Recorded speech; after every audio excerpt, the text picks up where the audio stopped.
Hello guys, I am Shabana Ramzan of 11th standard and आज मैं आपके साथ डिस्कस करूंगी नेबुलर हाइपोथेसिस। ऐसे तो बहुत सारी अटेम्प्टेशंस दिए हैं हाइपोथेसिस पे, लेकिन सबसे फर्स्ट अटेम्प्टेशन इमैनुअल कांट ने दी है। उन्होंने 1775 पे अपनी अटेम्प्टेशन दी थी और उन्होंने अपने हाइपोथेसिस का नाम गैसियस हाइपोथेसिस ऑफ गैस रखा था। अब हमें पता होना चाहिए हाइपोथेसिस का मतलब क्या है। हाइपोथेसिस होता है जिसको हम प्रूफ नहीं कर सकते लेकिन वो वेरीफाई होता है। उसके बाद अब हम देख ये जो सारे हाइपोथेसिस है इमैनुअल कांट का, ये बेस्ड है अजम्पशन पर। अब हम देखते हैं इन्होंने एज्यूम क्या क्या किया। सबसे पहले इन्होंने बोला प्रीमली पहले से ही वहां पर एक क्लाउड बना था, एक क्लाउड ऑफ गैस बना था। क्लाउड ऑफ गैस का मतलब गैस के छोटे छोटे पार्टिकल्स ने क्लाउड बनाया था और ये जो पार्टिकल्स थे ये मोशनलेस थे, मतलब रेस्ट पे थे। और उन्होंने इस गैस क्लाउड ऑफ गैस को नाम दे दिया नेब्यूला। अब क्वेश्चन तो ये भी होता है कि नेब्यूला आया कहाँ से। ये उन्होंने भी इमैनुअल कांट ने भी इसका आंसर नहीं दिया, ये क्रिटिसिज्म बन जाते हैं, मैं आगे बताऊंगी। उसके बाद उन्होंने देखा जो ये गैस के ये पार्टिकल्स हैं ये कोलाइड करना शुरू हो गए। अब ये कोलाइड, इनमें कोलिजन शुरू हो गई। कोलिजन कहां से? Collision gravitational force of attraction की वजह से कोलिजन शुरू हो गई। अब जैसे ही कोलिजन शुरू हुई तो जाहिर सी बात है फ्रिक्शन हुई। फ्रिक्शन की वजह से हीट जनरेट, यहाँ हम अपने हाथों को रब करते हैं, फ्रिक्शन की वजह से हीट जनरेट होती है। अब कोलिजन की वजह से फ्रिक्शन हुई, फ्रिक्शन की वजह से हीट जनरेट हो गई। अब अगर हीट है तो टेम्परेचर बढ़ेगा। अब हीट है तो टेम्परेचर भी बढ़ेगा।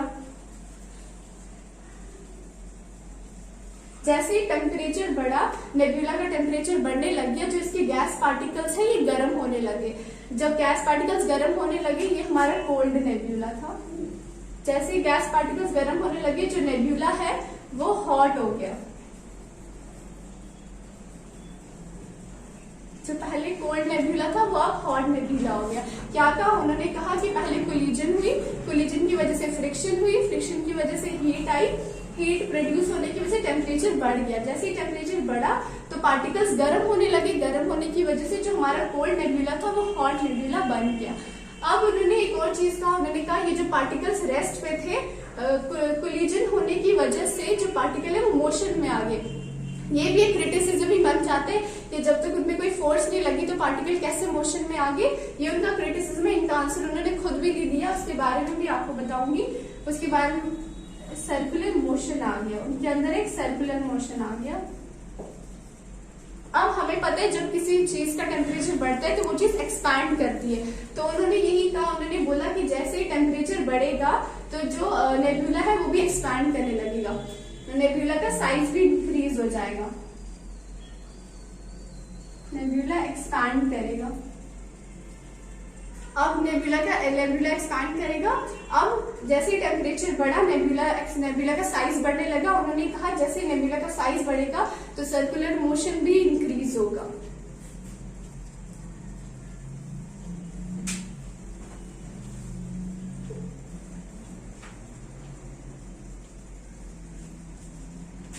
अब वो भी होगा। अब हमें पता है जब सर्कुलर मोशन कोई चीज एग्जीक्यूट करती है वहां पर दो फोर्सेस लग जाती है, centripetal force and centrifugal force. Centripetal force वो फोर्स होती है जो बाहर से अंदर की तरफ एक्ट करती है एंड सेंट्रीफ्यूगल फोर्स वो फोर्स होती है जो अंदर से बाहर की तरफ एक्ट करती है। अब जैसे हम एग्जांपल ले लेते हैं, स्टोन है, स्टोन और हम थ्रेड को बांध देते हैं स्टोन के। अब जो वो तो सर्कुलर मोशन में, और जिस फोर्स से हमने थ्रेड को बांधा है स्टोन के साथ वो सेंट्रीपिटल फोर्स है। अगर हम थ्रेड को छोड़ देते हैं, जो फोर्स पत्थर को उड़ा के ले जाएगी वो सेंट्रीफ्यूगल फोर्स है। तो इससे ये है कि जब कोई चीज सर्कुलर मोशन में है तो उस टाइम पर दोनों फोर्सेस बराबर होगी, वो अपनी पाथ चेंज नहीं करेंगे। अब एक टाइम पर जैसे ही टेम्परेचर बढ़ा, नेब्यूला का साइज बढ़ने लग गया और जो सर्कुलर जो पार्टिकल्स है वो तेजी से घूमने लगे। अब पार्टिकल तेजी से घूम रहे हैं तो अब जो सेंट्रीफ्यूगल फोर्स है वो इंक्रीज हो जाएगी।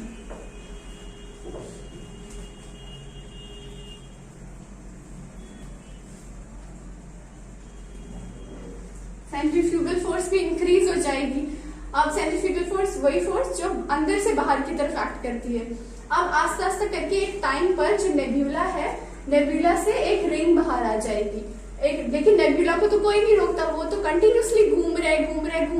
अब ऐसे ऐसे करते करते आस्ते आस्ते करते करते 9 रिंग्स बाहर आ जाती है, 9 रिंग्स निकल जाती है।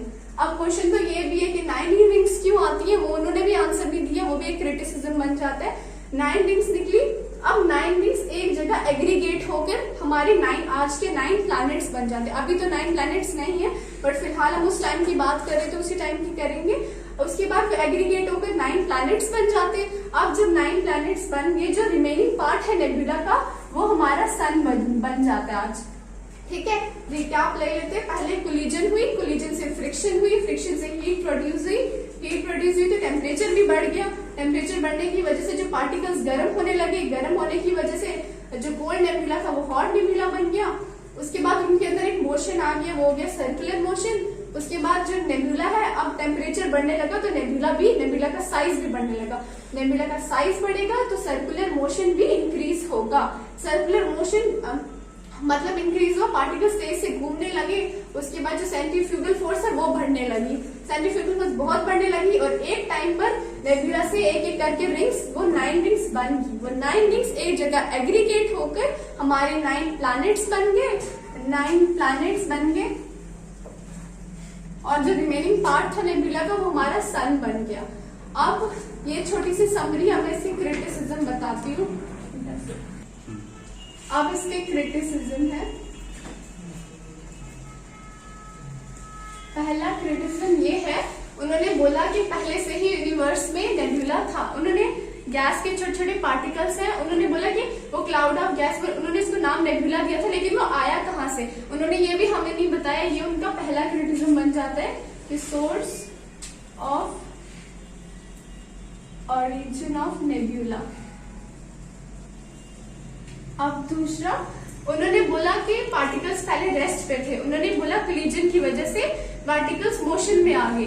अगर हम बात करें न्यूटन्स लॉ की, तो उन्होंने कहा न्यूटन्स लॉ ये बताता है, न्यूटन्स फर्स्ट लॉ ये बताता है कि बॉडी तब तक रेस्ट पे रहती है जब तक कोई एक्सटर्नल फोर्स उस पे नहीं लगेगी। उस पे ना ही कोई एक्सटर्नल फोर्स लगी, उन्होंने बस बोला कि internal he gravitational force of attraction की वजह से पार्टिकल्स मोशन में आ गए।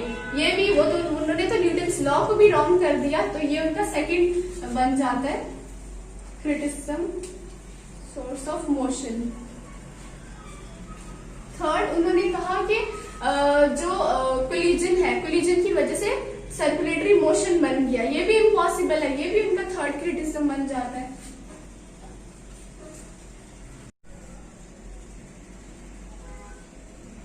अब फोर्थ है, हम 11th में पढ़ते हैं एंगुलर मोमेंटम। वो बराबर होता है mass angular velocity into the square of the radius. Angular momentum L, mass M, angular velocity omega r square. अब अगर हम ओमेगा को बाहर निकालते, L/mr square। L कांस्टेंट है। कांस्टेंट क्यों है? हमें पता है कि एंगुलर मोमेंटम किसी भी बॉडी के अंदर कंजर्व रहता है जब तक उस पर कोई एक्सटर्नल फोर्स ना लगे। m मास है, मास तो कांस्टेंट ही होता है, तो ओमेगा कांस्टेंट लग गया 1/r स्क्वायर। अब omega is inversely proportional to 1/r square. ये एंगुलर वेलोसिटी है। अब इससे क्या पता चल रहा है? इसमें ये पता चल रहा है कि किसी भी बॉडी का अगर ये रेडियस है, रेडियस अगर बढ़ेगा तो एंगुलर वेलोसिटी कम होगी। एंगुलर वेलोसिटी को अगर हम अभी बताना है तो हम सर्कुलर मोशन भी कह सकते हैं। सर्कुलर मोशन यहाँ पर पता चल रहा है अगर रेडियस बढ़ेगा तो सर्कुलर मोशन कम होगा, लेकिन हमें इमैनुअल कांट ने ये बोला कि अगर किसी चीज का टेम्परेचर बढ़ता है तो सर्कुलर मोशन भी बढ़ेगा। इसमें भी उन्होंने law of conservation of momentum को ही गलत साबित कर दिया। तो अब हमें इससे पता चलता है कि जो इनकी फाउंडेशन थी वो रॉन्ग थी और इनकी जो फाउंडेशन रॉन्ग है। अब इससे ये भी क्वेश्चन आता है कि अगर इनकी फाउंडेशन ही रॉन्ग है, हम इसको पढ़ते क्यों है?